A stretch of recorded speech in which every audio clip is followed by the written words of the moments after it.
wabarakatuh.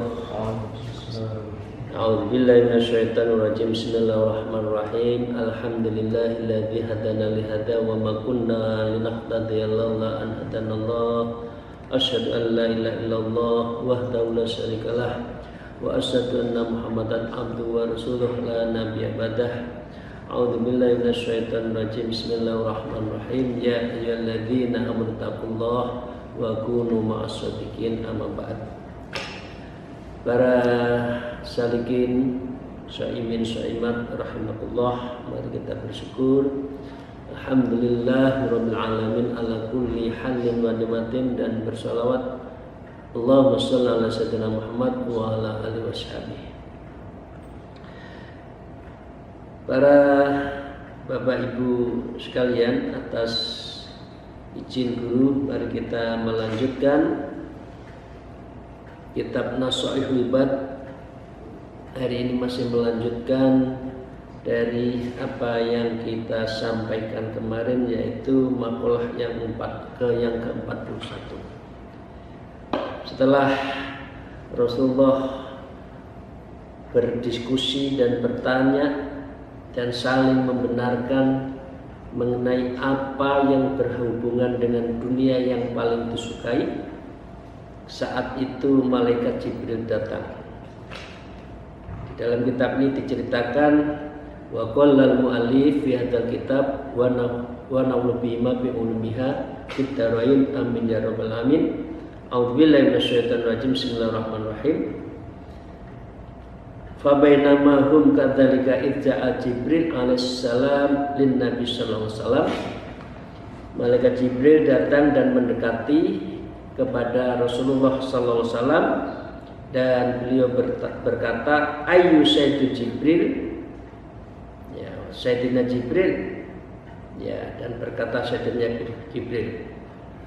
Beliau mengatakan, "Arsalani Allah tabaraka wa ta'ala lamma sami'a maqalatakum."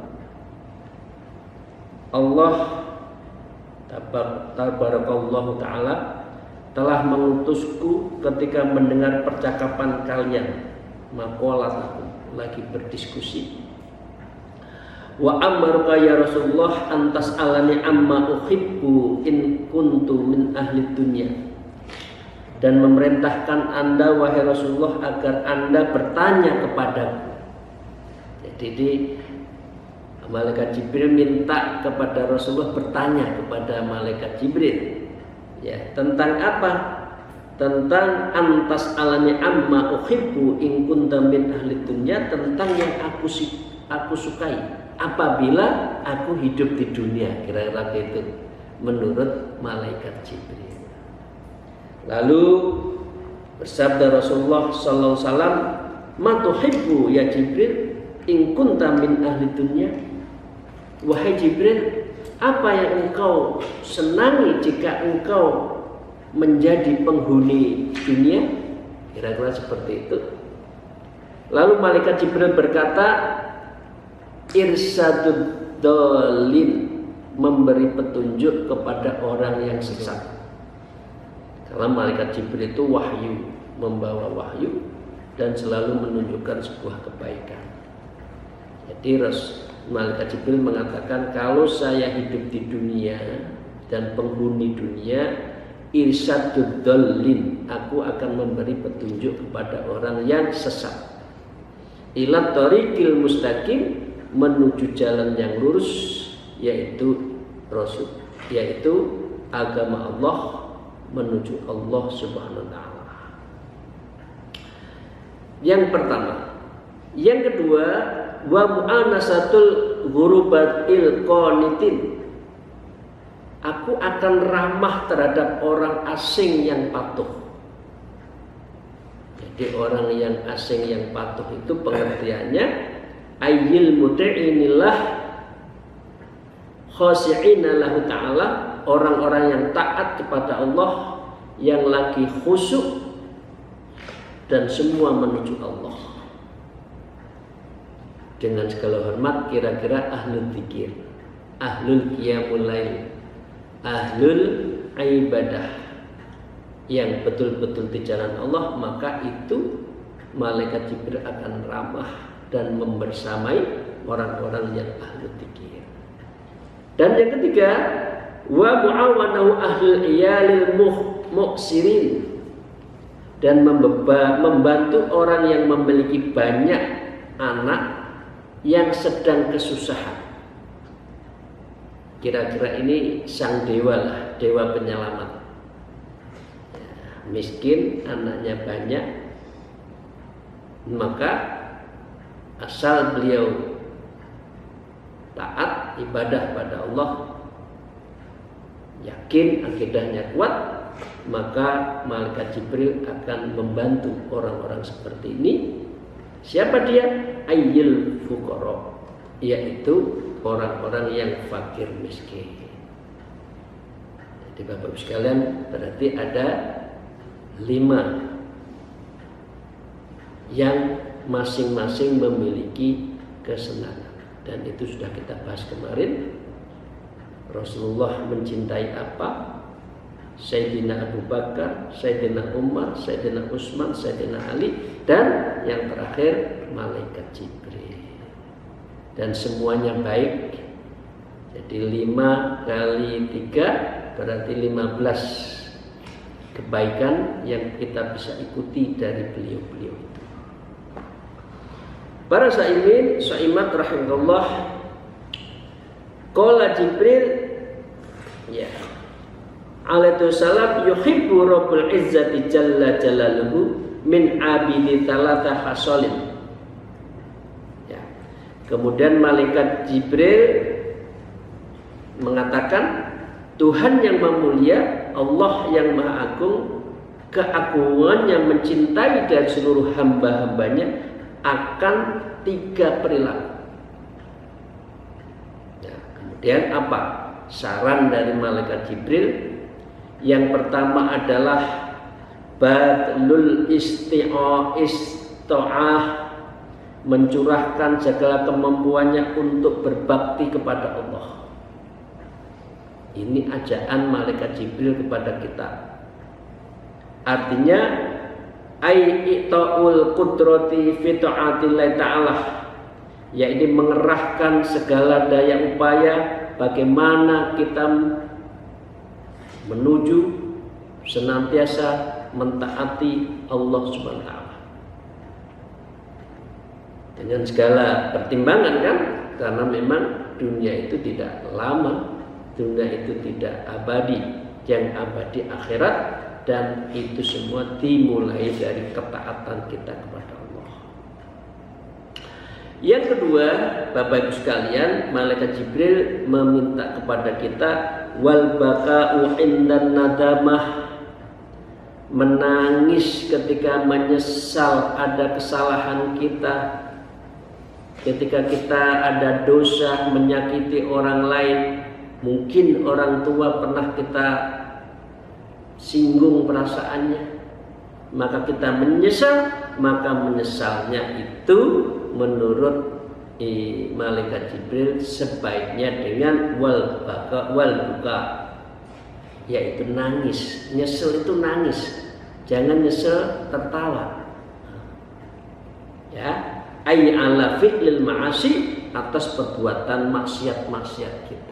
Dosa kepada orang tua, dosa kepada siapa saja, maka maksiat kita, dzunub kita, maka kita harus al-baka'u indan nadamah, menyesal dan harus menangis. Bapak Ibu sekalian, yang ketiga menurut malaikat Jibril, kita diminta wasabru indal faqah, sabar ketika kita sedang membutuhkan. Ay wujudil hajah, ketika kita punya hajat-hajat. Jadi jangan merasa doa kita harus cespleng, ya, belum tentu itu baik buat kita. Karena permintaan kita belum tentu lebih baik. Kadang-kala permintaan kita itu karena nafsu. Tapi kalau permintaan kita itu dengan hati, insya Allah kita akan ridho dalam proses dan ridho dalam hasil. Prosesnya adalah dengan ridho, ikhlas, sabar. apa yang kita peroleh setelah hasil juga akan ridho taslim terhadap hasilnya itu. Jadi Bapak sekalian yang saya hormati, 3 itu yang disarankan malaikat Jibril kepada kita. Betul-betul segala kemampuan berbakti. Pertama, yang kedua, menangis saat menyesal.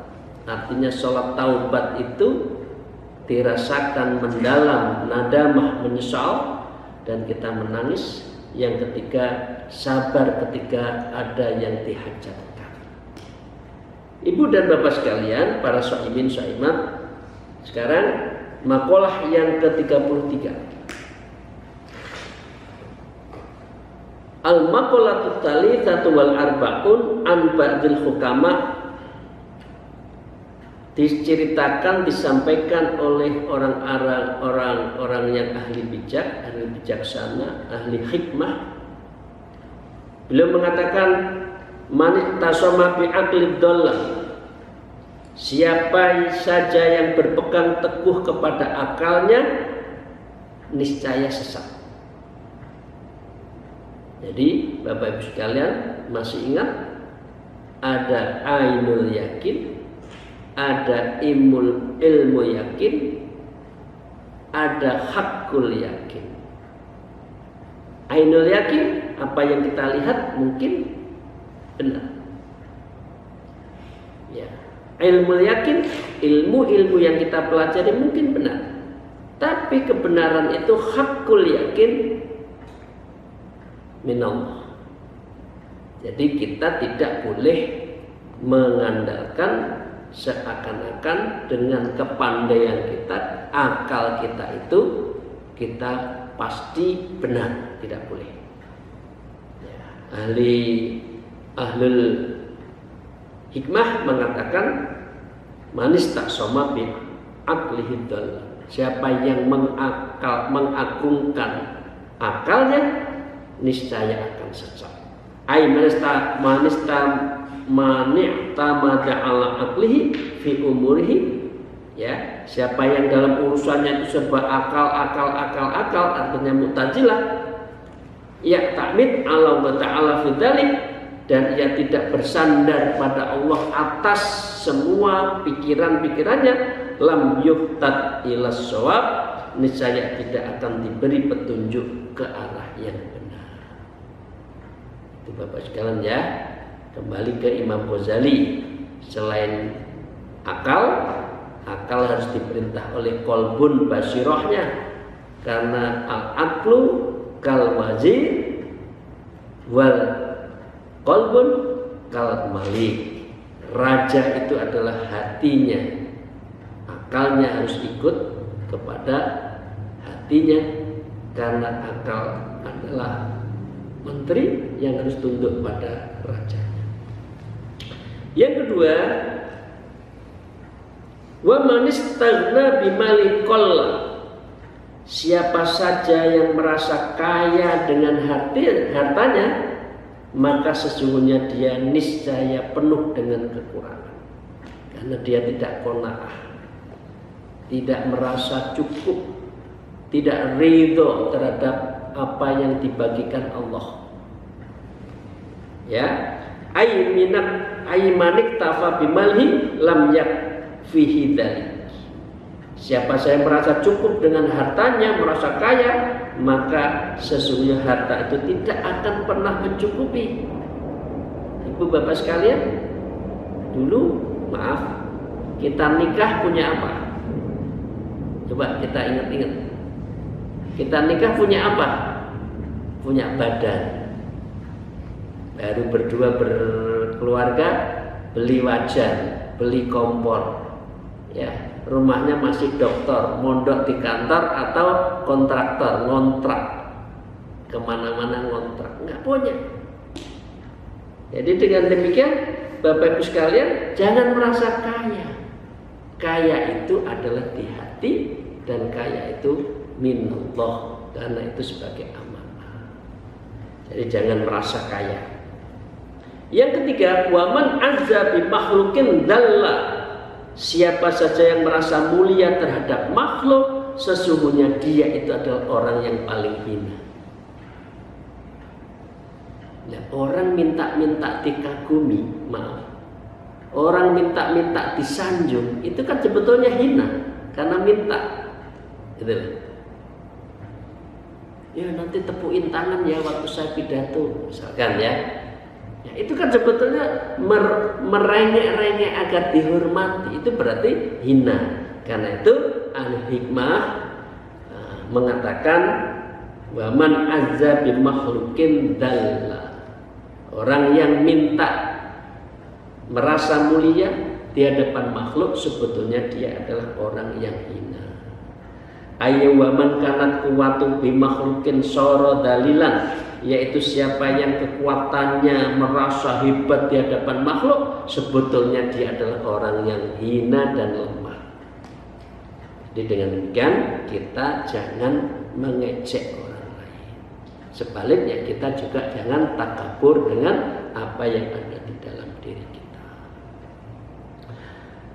Para saimin wa saimat, al-maqalatu ar-rabi'u wal arba'un. Maqalah yang ke-44 an ba'dil hukama, dari sebagian ahli hikmah, wa humul ladzi yakunu qauluhum wa fi'luhum muwafiqan lisunnah. Mereka adalah orang-orang yang perkataannya, perbuatannya sesuai dengan sunnah Rasulullah sallallahu alaihi wasallam. Apa yang beliau sampaikan ini sangat bagus, adalah tamratul ma'rifah, ya, buah ma'rifat itu ai idraku sifatillah ta'ala, ya ini memahami sifat-sifat Allah Ta'ala itu salah khisalin, ada 3 hal, ya. Yang pertama apa? Al-haya'u minallahi ta'ala, yaitu malu kepada Allah. Jadi kalau orang makrifat itu semakin mempunyai rasa khosyah, haya, takut, dan juga malu kepada Allah. Karena Allah itu wa ma'akum ainama kuntum. Allah itu bersama kita dimanapun kita berada. Jadi kalau kita salah, maka Allah tahu. Karena itu kita malu. Yang kedua, orang yang buahnya makrifat itu adalah wal hubbu fillah. Orang yang sangat mencintai Allah. La ilaha illa mahbuba illallah. Tidak ada satupun yang patut kita cintai kecuali Allah. Kalau di dalam Thariqah Naqsabandiyah ditambah lengkapnya la ilaha illa ma'buda illallah, tidak ada yang patut disembah kecuali Allah. La ilaha illa maqsuda illallah, tidak ada yang patut kita tuju kecuali Allah. Dan yang terakhir adalah la ilaha illa mahbuba illallah, tidak ada satupun yang patut kita cintai kecuali Allah. Jadi orang ahlul ma'rifat itu adalah hubbu fillah, ayyar rahbatu fi ma indallah minat tawabi wa husuli ridhahu ta'ala, yaitu menyenangi apa saja segala sesuatu yang ada di sisi Allah berupa ganjaran dan memperoleh keridhaan Allah Subhanahu wa taala. Yang ketiga, Bapak Ibu sekalian, orang yang ahlul makrifat adalah wal unsu billah, yaitu ramah kepada Allah. Artinya apa?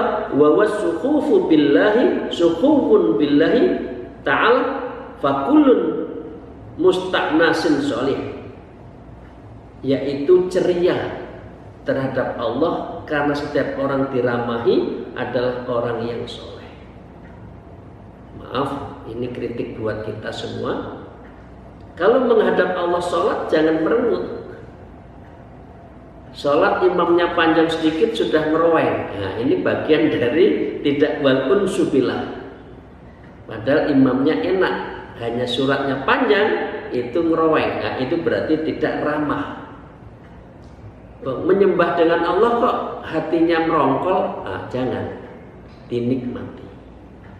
Wa atharu musahadati jamalin kharratilai ta'ala fil qalbi. Orang yang sholatnya seperti ini, orang yang mendapatkan manisnya ibadah pada Allah, unsal ibadah atau ladzatul ibadah atau nikmatul zikir, ya. Ini berarti karena atharu musyahadah, ada bekas, ada aura musyahadah kita pada Allah. Ya.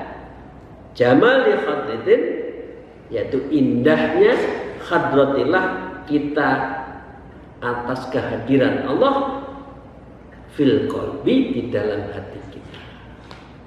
Jadi Bapak sekalian, kita bisa rasakan sendiri ya. Kalau sholat masih ogah-ogahan, masih wajahnya tidak sumringah di hadapan Allah, berarti kita belum unsubillah, belum ramah, belum merasakan nikmatnya beribadah. Para sholihin dan para shaimin shaimah, al-maqalatu khamisah wal arbaun, maqalah yang ke-45, an-nabi sallallahu alaihi wasallam qala, ini penting ya, ini maaf, yaitu nanti ini menjadi pegangan, yaitu al-mahabbatu asasul ma'rifah. Mahabbah itu dasar makrifat. Ya, al-mahabbatu asasul ma'rifah. Ini kalau dijadikan quote bagus ini. Ya, al-mahabbatu asasul ma'rifah. Jadi moto kita semua. Jadi orang yang mencintai itu adalah dasarnya ma'rifat. Kalau kita tidak mencintai Allah, maka kita tidak akan bisa ma'rifatullah. Karena itu disebutkan man arafa nafsa faqad arafa rabb. Kalau kita tidak tahu terhadap diri kita, maka kita tidak akan tahu Allah. Artinya kalau kita tidak mahabbah illallah, ya kita tidak akan bisa ma'rifatullah. Ya, karena sesungguhnya orang-orang sufi itu ada 3 tingkatan. Ya, sufi karena syariat, syariatun wa indahum ibadatullah ta'ala.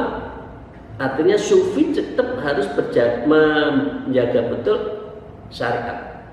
Li'annahal maqsudahu min syariah, yaitu semua itu sesungguhnya Allah membuat syariat itu adalah untuk menuju Allah juga. Jadi orang yang thariqah tidak boleh meninggalkan syariat. Allati ya'indahul fuqaha al-ahkamu. Kalau dalam pandangan ahli fuqaha ada hukum yang 5 itu, halal, haram, mubah, makruh. Ya, satunya apa? Halal, haram, makruh, mubah, sunnah. Ya, allati bainahu wa ta'ala wa tariqatun lana, dan itu semua adalah bagian dari jalan bagi kita menuju Allah. Jadi orang berthariqah tidak boleh meninggalkan syariat. Wa ya qasdullah ta'ala bil ilmi wa amal, karena itu menuju Allah itu perlu ilmu dan amal. Ilmunya ilmu syariat, amalnya thariqah, yaitu menuju Allah. Jadi menyatu antara thariqah dengan syariat. Yang kedua makrifat. Wa ma'rifatun wa ilmu bi bawatonil umuri wa yasamratuha. Bapak sekalian, syariat makrifat tidak bisa ditinggalkan, dipisahkan.